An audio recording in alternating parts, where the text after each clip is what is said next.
Colonel Faulkner, আপনাকে একটা কথা বলা। আমাকে কর্নেল বলবেন না। সেনাবাহিনী আমি অনেক আগেই ছেড়ে এসেছি। মিস্টার ফকনার, আমি যে জিনিসটি বলতে চাচ্ছি তা হচ্ছে, ফাইলগুলো পড়ার আগে আমি আপনার কোনো কথা শুনতে চাচ্ছি না। ঠিক আছে, আমি এখন তাহলে উঠি। বেশ, দেখা হবে কাল 9টায়। ফকনার ঘর থেকে বেরোবার আগ মুহূর্তে হঠাৎ ঘুরে দাঁড়ালো, শান্ত স্বরে বলল, সিআইএ জুলিয়াস নিশোকে উদ্ধার করতে যাচ্ছে। কেন? উনি একজন বিখ্যাত ব্যক্তি। বিখ্যাত ব্যক্তিদের উদ্ধার করার কোনো মহৎ আদর্শ তাদের আছে বলে আমার জানা নেই। আমরা জেনারেল ডোফারের পতন দেখতে চাই। মোরান্ডার সঙ্গে আমাদের সুসম্পর্কের প্রয়োজন আছে। কি প্রয়োজন? মোরান্ডায় কপারের এবং মলিবডিনামের খনি আছে। পৃথিবীর বেশিরভাগ মলিবডিনাম আসে মোরান্ডা থেকে।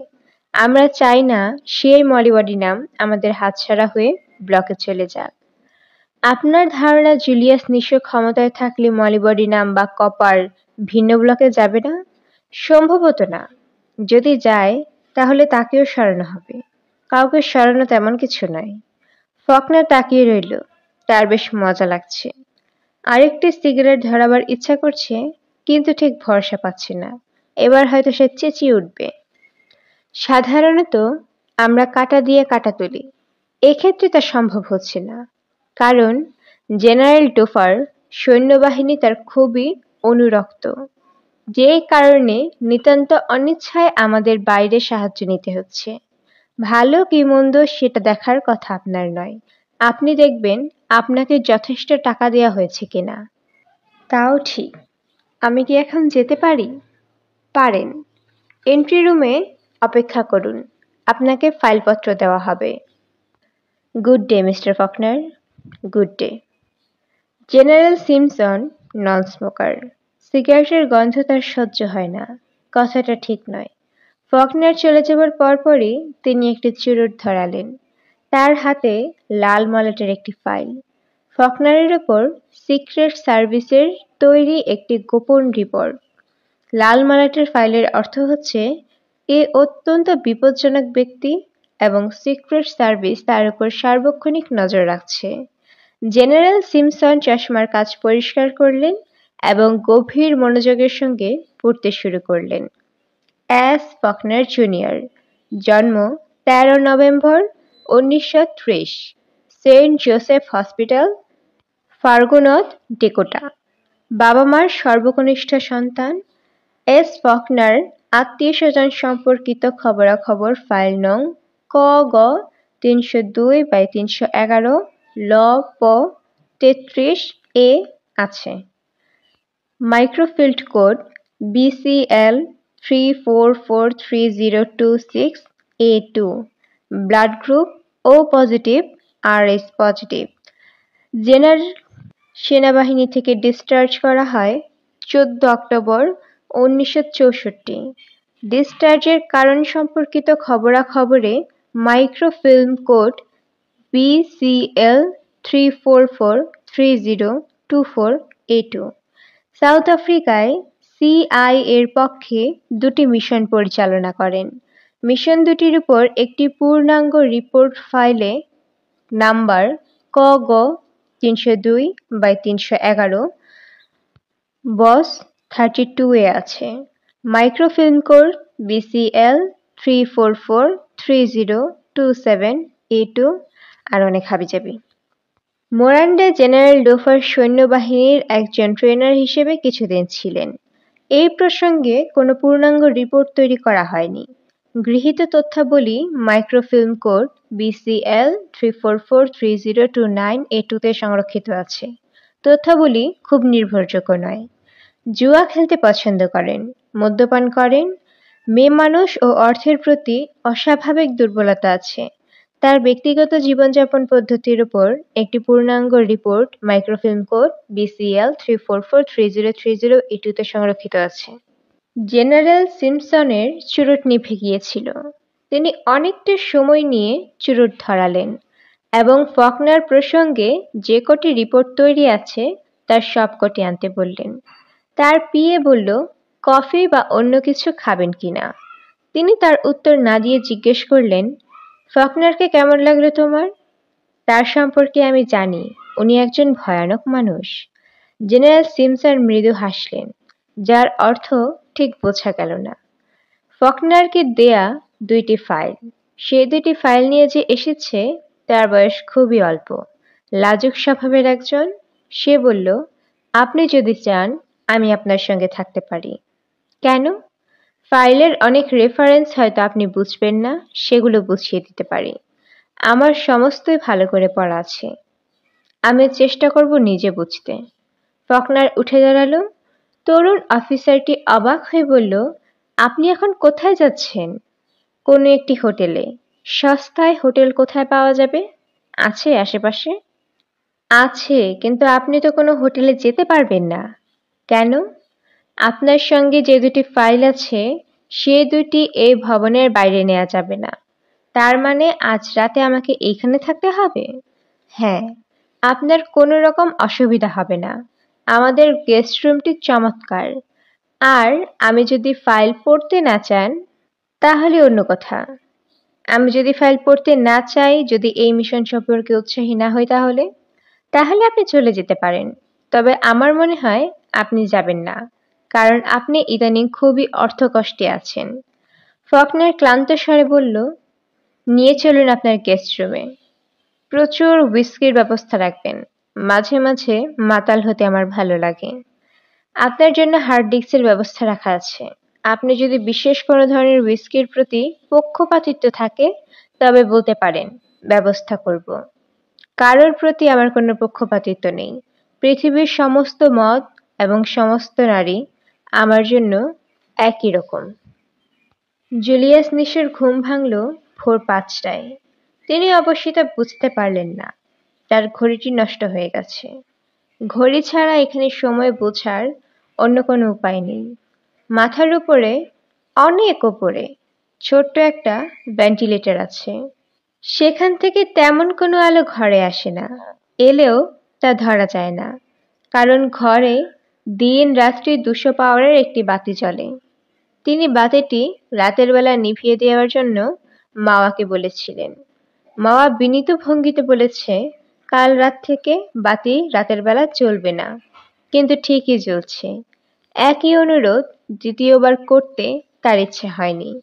মাওয়াকে তিনি ঠিক বুঝতে পারছেন না। তিনি যা বলেন সে তাতেই সঙ্গে সঙ্গে রাজি হয়, কিন্তু রাজি হওয়া পর্যন্তই। একটা ঘড়ি নিয়ে বলেছিলেন। মাওয়া সঙ্গে সঙ্গে বলেছে, কাল আসার সময় সঙ্গে করে নিয়ে আসবো। তিনি বলেছিলেন, আজ দেয়া যায় না? ঠিক আছে স্যার, নিয়ে আসবো। 1 ঘন্টার মধ্যে আসবো। তিনি অপেক্ষা করেছেন, সে আসেনি। মানুষ পশু নয়, তার চরিত্র এমন হবে কেন? ঘড়ি সে দেবে না কেন? আর দেবে নাই বা যখন, এটা স্পষ্ট করে প্রথমবারে কি বলে দেয়া যেত না? জুলিয়াস নিশো ছোট্ট একটি নিঃশ্বাস ফেললেন। এখন ঠান্ডা লাগছে। সূর্য ওঠার সঙ্গে সঙ্গে তাপ বাড়তে থাকবে। বাতাস থাকবে না, অসহনীয় উত্তাপ। তারপর রাতের বেলা আবার শীত নামতে শুরু করবে। সেই শীতও অসহনীয়। আসলে বয়স হয়েছে। এই বয়সে শরীর অশক্ত হয়ে পড়ে। সামান্য শীতও শরীরের হাড়ে গিয়ে বিঁধে। নিশো বিছানা থেকে নামলেন। মাওয়াকে ধন্যবাদ দিলেন মনে মনে, কারণ সে একটি কাজ করেছে। লেখার জন্য টেবিল চেয়ার দিয়েছে। সময় কাটানোর জন্য তিনি একটি লেখায় হাত দিলেন। নাম দিয়েছেন কালো মানুষ, সাদা মানুষ। নামটি প্রথম দিন ভালো লেগেছিল, দ্বিতীয় দিন লাগেনি।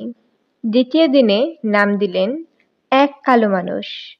সেই নামও এখন আর পছন্দ হচ্ছে না। তিনি আজ সেই নামটি কেটে লিখলেন কালো মানুষ। ছোট নামই ভালো। কিন্তু লেখা এগুচ্ছে না। তিনি ভেবে রেখেছেন খুব হালকা ধরনের একটা লেখা লিখবেন। নানান রকম রসিকতার মধ্যে দিয়ে কালো মানুষের দুঃখ তুলে আনবেন। কিন্তু লেখা ভারিক্কি ধরনের হয়ে যাচ্ছে। নিশো কলমে হাতে দীর্ঘ সময় বসে রইলেন। তার ক্ষুধাবোধ হচ্ছে। মাওয়া কখন আসবে কে জানে। গরম 1 কাপ কফি খেলে ভালো হতো। মাথায় সূক্ষ্ম ধরনের যন্ত্রণাও হচ্ছে। চোখের সামনে 200 পাওয়ারের বাল্ব নিয়ে ঘুমানো মুশকিল। আজ আরেকবার অনুরোধ করে দেখলে কেমন হয়? ফোরটনকের মাঠে সম্ভবত পিটি হচ্ছে। তালে তালে হাত পা ফেলার শব্দ হচ্ছে। এই শব্দগুলি শুনতে ভালো লাগে। তিনি দীর্ঘ সময় মন দিয়ে শব্দগুলো শুনলেন। মনে মনে সৈন্যদের তালে তালে হাত পা ফেলার দৃশ্যটি দেখতে চেষ্টা করলেন। সারি বেঁধে সবাই দাঁড়িয়ে আছে। তাদের পরনে খাকি হাফ প্যান্ট, গায়ে ধবধবে সাদা গেঞ্জি। সূর্যের আলো এসে পড়েছে তাদের ঘামে ভেজা চকচকে কালো মুখে। কালো রঙের মতো সুন্দর কি আর কিছু আছে? তার মাথার যন্ত্রণা ক্রমেই বাড়ছে। তিনি আবার এসে বিছানায় শুলেন। হাত বাড়িয়ে একটি মোটা বই নিলেন। পড়বার জন্য মাওয়া দিয়ে গেছে। নিতান্তই বাজে বই। একটি কালো ছেলের প্রেমে পড়েছে সাদা মেয়ে। মেয়েটি ছেলের সঙ্গে পালিয়ে গেছে জঙ্গলে। মেয়েটির বাবা তাকে ধরবার জন্য বিরাট সৈন্যবাহিনী নিয়ে বন ঘিরে ফেলেছে। অসম্ভব সব ব্যাপার। পাতায় পাতায় রগরগে সমস্ত ঘটনা। মেয়েটি ছেলেটিকে চুমু না খেয়ে সেকেন্ডে থাকতে পারছে না, এবং চুমু খাবার সময় ছেলেটির হাত চলে যাচ্ছে বিশেষ বিশেষ জায়গায়। নিশো দীর্ঘ নিঃশ্বাস ফেললেন। এ জাতীয় বই পড়বার বয়স তার নেই। শারীরিক বর্ণনায় তিনি এখন আর উত্তেজিত বোধ করেন না। মাওয়া যখন ঘরে ঢুকলেন তখন নিশো ঘুমুচ্ছেন। তার গা ঈষৎ উষ্ণ। রাতে ঠান্ডা লেগেছে। জ্বর জারি হতে পারে। তালা খোলার শব্দে তিনি জেগে উঠে স্বভাব সুলভ সতেজ গলায় বললেন, মাওয়া, সুপ্রভাত। সুপ্রভাত মিস্টার নিশো। রাতে ভালো ঘুম হয়েছে? এই অবস্থাতে ভালোই বলা চলে। অবশ্য শেষ রাতের দিকে ঠান্ডায় কষ্ট পেয়েছি। আরেকটি গরম কম্বলের ব্যবস্থা করা যাবে? নিশ্চয়ই যাবে। আমি আজ বিকেলেই নিয়ে আসব। জুলিয়াস নিশোর সামান্য হেসে বললেন, তুমি পলিটিশিয়ানদের মতো কথা বলো। অনেক কিছুই নিয়ে আসার কথা বলো, কিন্তু শেষ পর্যন্ত কিছুই আসে না। মাওয়া গম্ভীর গলায় বলল, কম্বল বিকালের মধ্যেই পাবেন। মাথার উপরের এ বাতি কি নিভিয়ে রাখা যায়? এই বাতি রাত 9টার পর থেকে জ্বলবে না। মাওয়া খাবারের প্যাকেট দিয়ে টেবিল সাজিয়ে রাখলেন। ফ্লাক্সে কফিও আছে। ভালো কফি। খাবারগুলো যত্ন করে তৈরি করা। সৈন্য বা কয়েদিদের খাবার নয়। মাওয়া, এই খাবারগুলো কে রান্না করে? আমার স্ত্রী ও বড় মেয়ে। চমৎকার রান্না। তাদের আমার ধন্যবাদ দিও। ধন্যবাদ দেওয়া যাবে না, কারণ আপনি যে এখানে আছেন এটা তাদের জানানো যাবে না। যখন আমি এখানে থাকবো না, কিংবা এই পৃথিবীতেই থাকবো না, তখন দিও। তাদের বলবে, আমি সারা জীবন খাওয়া দাওয়া নিয়ে কষ্ট করেছি, কিন্তু জীবনের শেষ দিনগুলিতে খুব ভালো খানাপিনা করেছি। আমি বলবো। কিছুক্ষণের মধ্যেই মাওয়া ওঠার উপক্রম করল। নিশো বললেন, বাইরের খবর কি? আমার মৃত্যুর সংবাদ দেশবাসী কিভাবে নিয়েছে? আমি জানি না কিভাবে নিয়েছে। বাইরের সঙ্গে আমার কোনো যোগাযোগ নেই। ফোরটনক শহর থেকে অনেক দূরে। তা অবশ্যই দূরে। তোমার স্ত্রী কন্যা, ওরা খবরটা কিভাবে নিয়েছে? জানি না মিস্টার নিশো। আমি আমার স্ত্রী কন্যার সঙ্গে রাজনীতি নিয়ে আলাপ করি না। রাজনীতি মেয়েদের বিষয় নয়। রাজনীতি কোথায়? তুমি কথা বলবে একটি মানুষের মৃত্যু নিয়ে। আমি কথা কম বলি। মাওয়া আর দাঁড়ালো না। নিশো গভীর রাত পর্যন্ত অপেক্ষা করল। মাওয়া কম্বল নিয়ে এলো না। 200 পাওয়ারের বাতি জ্বলতেই থাকলো। জেনারেল সিমসন তীক্ষ্ণ দৃষ্টিতে তাকিয়ে রইলেন। ফকনারের কাছ থেকে পাওয়া এ জবাব তিনি আশা করেননি। তিনি চশমা খুলে চশমার কাঁচ পরিষ্কার করলেন। টেবিলে রাখা পানির গ্লাসে ছোট্ট একটি চুমুক দিয়ে মৃদু স্বরে বললেন, আপনি সত্যি সত্যি মিশনটির ব্যাপারে আগ্রহী নন? না। আপনি কি সমস্ত কাগজপত্র ভালোমতো দেখেছেন? দেখেছি বলেই বলছি, এটা অসম্ভব। ফোরটনকে আক্রমণ করা মাত্রই জেনারেল ডোফার প্রেসিডেন্ট ব্যাটালিয়নে খবর পৌঁছাবে। এরা হেলিকপ্টার নিয়ে 10 মিনিটের ভেতর চলে আসতে পারবে। স্থলপথে আসতে ওদের লাগবে খুব বেশি হলে 1.5 ঘন্টা। ওদের রুখতে আমাদের দরকার পুরোপুরি একটা সৈন্যবাহিনী, আর্টিলারি সাপোর্ট। জেনারেল সিমসন মৃদুস্বরে বললেন, ১.৫ ঘন্টার মধ্যেই যদি কাজ সেরে আপনারা আকাশে উঠতে পারেন তাহলে কেমন হয়? কিভাবে উড়ব? দ্বিতীয় মহাযুদ্ধের সময় তৈরি একটা পুরনো ধরনের রানওয়ে আছে। সেখানে ১.৫ ঘন্টার ভেতর একটি বিমান পাঠাতে পারি। রানওয়ে ফোরটনকে থেকে কত দূরে? ৫০ মাইলের কম, ৭০ কিলোমিটার। সম্ভব নয়। টোফা নির্বোধ নয়। প্রথমেই সে রানওয়ে দখল করবার জন্য সৈন্য পাঠাবে। জেনারেল সিমসন মৃদুস্বরে বললেন, আপনাকে আমি যথেষ্ট সাহসী ভেবেছিলাম। আমি সাহসী। সাহসী মানেই কিন্তু নির্বোধ নয়। আচ্ছা, আমি উঠি। একটু বসুন। ১ মিনিট। ফকনার বসল। বিরক্ত ভঙ্গিতে সিগারেট ধরালো। সিমসন কিছুই বলছে না। শূন্য দৃষ্টিতে তাকিয়ে আছেন। ১ মিনিট অপেক্ষা করতে বলার কারণ ধরা যাচ্ছে না। ১ মিনিট হয়ে গেছে, মিস্টার সিমসন। সিমসন নড়েচড়ে বসলেন।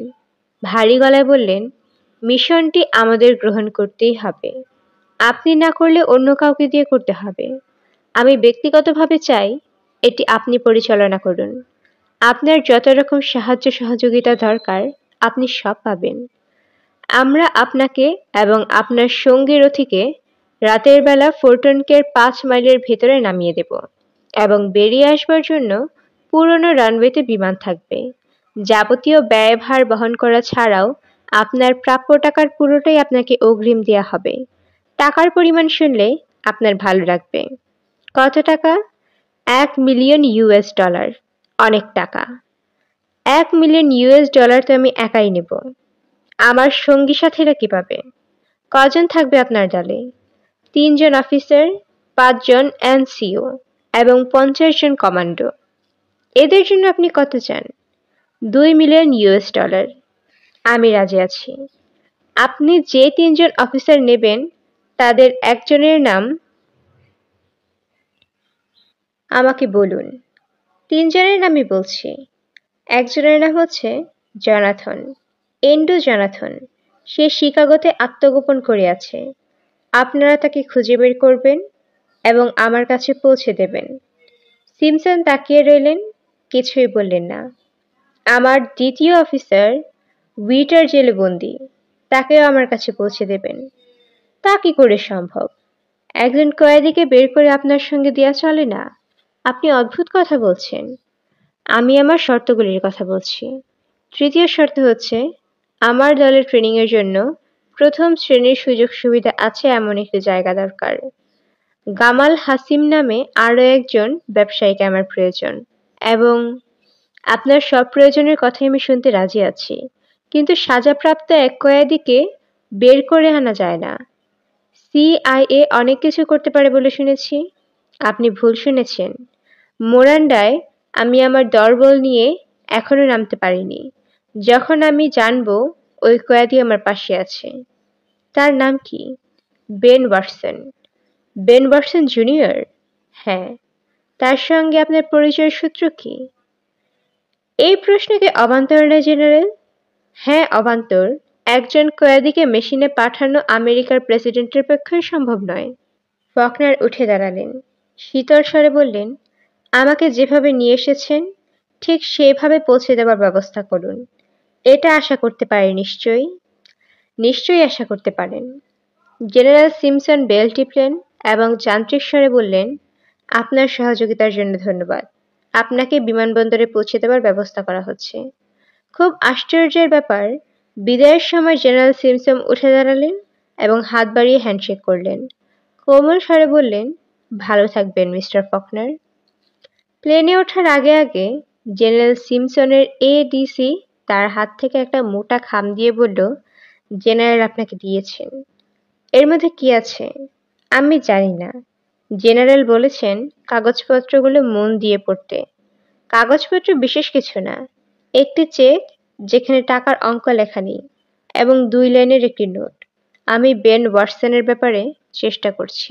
43, উচ্চতা 5 ফুট 4 ইঞ্চি, ওজন 115 পাউন্ড, চোখ নীলবর্ণ, চুল পিঙ্গল, জন্মস্থান ক্যানসাস সিটি। জনাথন লোকটি ছোটখাটো, ঈগলের মতো তীক্ষ্ণ চোখ ছাড়া তার চেহারার অন্য কোনো বৈশিষ্ট্য নেই। তাকে দেখলেই মনে হয়